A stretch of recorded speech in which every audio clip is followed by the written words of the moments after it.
Hello, everyone, and welcome to my project, Cradles of Crisis, Understanding Psychosocial Stress and Infant Mortality Among Young Adults. My name is Amaya White, and I am from Middle Tennessee State University.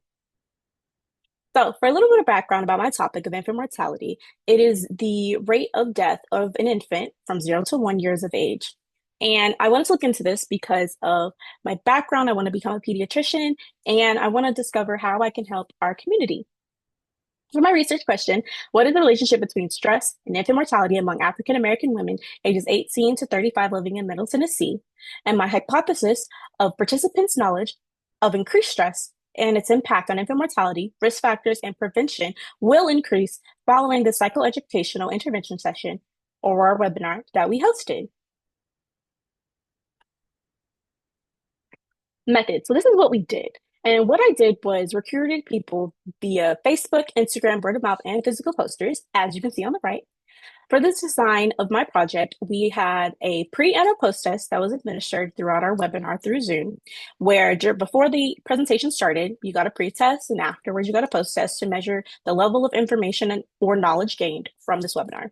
Our sample size was over 30 participants, and our incentive was 2 gift cards, which were raffled off to the people that answered or asked the most questions. And as you can see on the right, here are some of the posters that I created for this project to help highlight it and bring awareness to it. Intervention overview. So, number one of how we wanted to do this, the things that I did differently this year were QR codes. So, in the past, I've always used the Google Forms as an innovative way to get the information and the knowledge and understand the pre versus the post test and the calculations of knowledge gained through these type of webinars. And hosting them through Zoom makes it a very easy way for us to connect with people in different areas that may not be able to travel as far for a longer period of time. But QR codes was something I did not use before, which I use for this, as a lot of phones are now able to automatically scan them or scan them later from a picture. On to the results. So as you can see on the right, I have my table, which shows infant mortality knowledge on the first category. Second category is psychosocial stress. Third category is policy level interventions. And the fourth category is social determinants of health. And in blue, we have the pre-test, and white, we have the post-test, and shows the rate of knowledge and increase. So number one, with the knowledge increase on infant mortality, our baseline was 65.9%, and our increase was to 84%. The risk factor knowledge was increased based for psychosocial stress from 63.6% to 86.7%.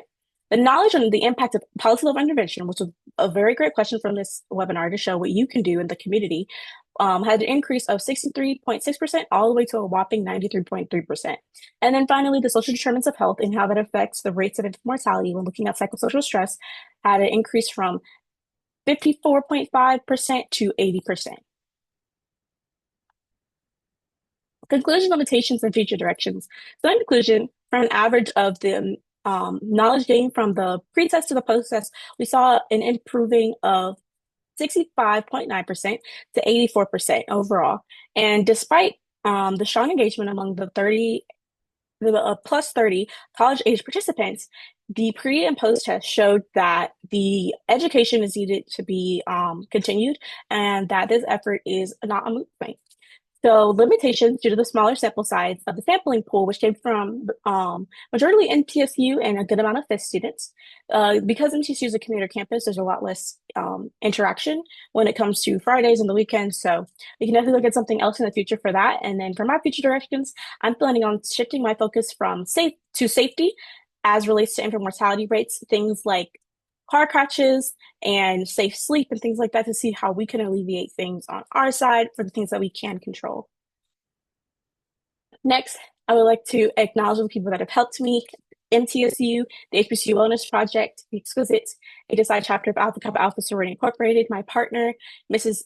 Tiffany Reid-Johnson with Remade Counseling, and my amazing mentor, Ms. Christina Haygood, with her invaluable mentorship. As you can see, I have my references here on the right. And finally, I just want to say thank you. Thank you for this opportunity. Thank you for this chance to present at the 19th Annual Conference of Improving Health Outcomes at XULA. And I have my contact information listed here with my website.